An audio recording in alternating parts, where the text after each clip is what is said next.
Well, I must say, it's a great pleasure to meet somebody younger.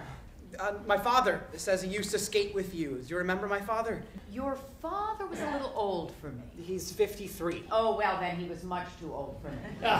Miss Cornell was born in 1895. So was my father. 1899, very dear, 1899. Since when? Since Age of Innocence in 1932. All right. Well, the story is actually based on a true story, which is when A.R. Gurney, Pete Gurney, was a young man and 18 years old. He came down to New York in 1948 to see Catherine Cornell play Cleopatra. And he'd been studying the play in school, so he knew it really well. And he met her, and they had about a 5-minute conversation.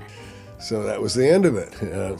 But I kept thinking about it, reading about her, talking to people who had been in that production or other productions, and I thought, why do I keep thinking about this all the time? And finally, 60 years later, I wrote a play about it. It's about, how his life was sort of set in the direction it went in as a playwright by meeting this extraordinary actress sort of at the end of her career, near the end of her career. That's really the crisis of the play, is her feeling that her time has passed her by now, that the grand manner is her, the old-fashioned way of doing something, of acting. Well, Catherine Cornell probably was one of the 5 most famous actresses, certainly of her time. She was very avant-garde in her choices of theater, played very kind of seamy underbelly kind of ladies, and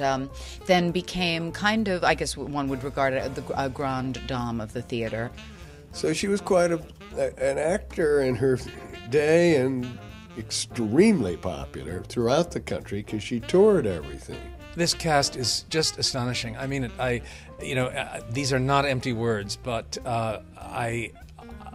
honestly, I have never had such a good time working on a play. Working with Kate Burton is a dream come true. She is one of the best actresses I've ever met, but on top of that, she's one of the best people I've ever met.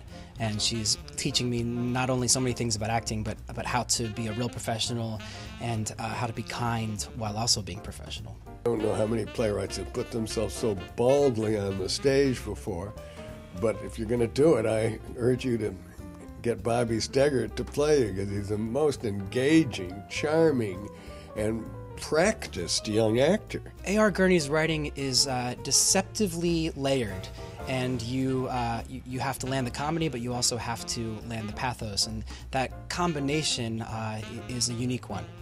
He's just a genius, and he loves this period. And it feels like somebody said, an audience member said to me the other day, they said, this is really a love letter to the theater.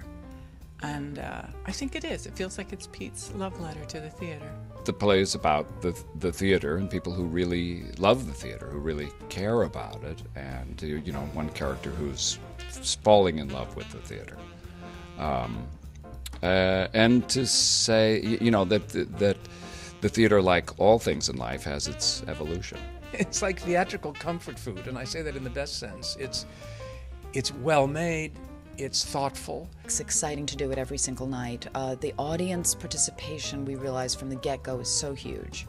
They love everything we talk about. A lot of our older audiences love it, and our younger audiences are learning so much. If you do have an experience with the theater, this is a show for you, because it celebrates the theater. If you don't really know the theater very well, it lets you in, and you get in behind the theater. The audience, when coming to see the Grand Manor, will learn a lot about the theater. I know a lot about contemporary theater, but I certainly didn't know much about theater in the 1940s, and I think it's a wonderfully entertaining theatrical lesson. Cuts aside, what did you think of our play? Be frank, now she's not here. I liked it a lot. Liked it a lot. Now here's something you should learn. Never say a play is interesting, and never like a play. Never like a play? Never! When people involved in the production are around, you loved the play. You've never seen anything better in your entire life. I loved it. Thank you.